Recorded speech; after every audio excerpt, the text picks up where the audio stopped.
புவி வாழ்த்த வாழ்க. ஒரு ஊர்ல அசோக்ன்ற ஒருத்தன் அவங்க அப்பா கூட சேர்ந்து மருந்து கடை நடத்திட்டு வந்தான். அப்பா தினமும் கடை திறந்ததும் கிருஷ்ணரோட புகைப்படத்தை மலர்களால அலங்கரிச்சு வணங்குறத வழக்கமா வச்சிட்டு இருந்தாரு. ஆனா மகனுக்கு கடவுள் நம்பிக்கை பெருசா இல்ல. காலங்கள் சில சென்றது. ஒரு நாள் அப்பா இறக்கும் தருவாயில தன்னோட மகனை அழைச்சி, உனக்கு கடவுள் நம்பிக்கை இல்லைனாலும் பரவாயில்ல, நம்ம கடையில இருக்கிற கிருஷ்ணர் புகைப்படத்தை தினமும் மலர்களால அலங்கரிச்சு வழிபடணும் அப்படின்னு அவரோட கடைசி விருப்பத்தை சொன்னாரு. மகனும் சரி செய்யறேன் அப்படின்னு சொல்லி அப்பாக்கு வாக்கு கொடுத்தான். அதே போல சில காலம் சென்றது. ஒரு நாள் பயங்கரமா மழை பெஞ்சுது. மின்சாரமும் இல்லாம இருள மூழ்கி இருந்தது. அப்ப திடீர்னு ஒரு சிறுவன் நனைஞ்சுக்கிட்டே வந்து மருந்து கடைக்கு வந்தான். அண்ணா, எங்க அம்மா மருத்துவமனையில உயிருக்கு போராடிட்டு இருக்காங்க, அவசரமா இந்த மருந்து வேணும் அப்படின்னு சொல்லி ஒரு மருந்து சீட்டை நீட்டினான்.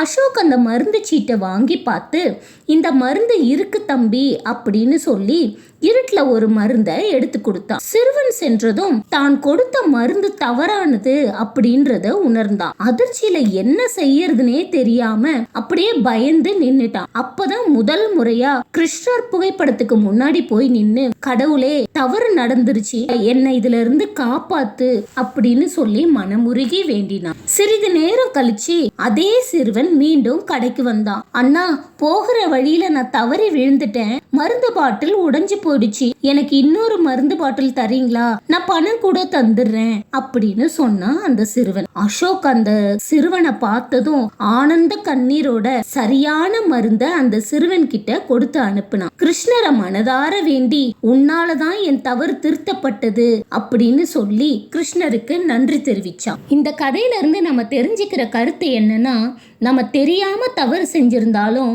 உண்மையான இறை நம்பிக்கையோடு மன்னிப்பு கேட்டா தெய்வம் நம்மளை வழி நடத்தும். பக்தி கொண்ட வாழ்க்கைன்றது ஒரு அழகான பயணம். அந்த பயணத்துல இறைவன் நம் தோழனா எப்பயும் நம்ம கூடயே வருவாரு. புரிஞ்சுதா?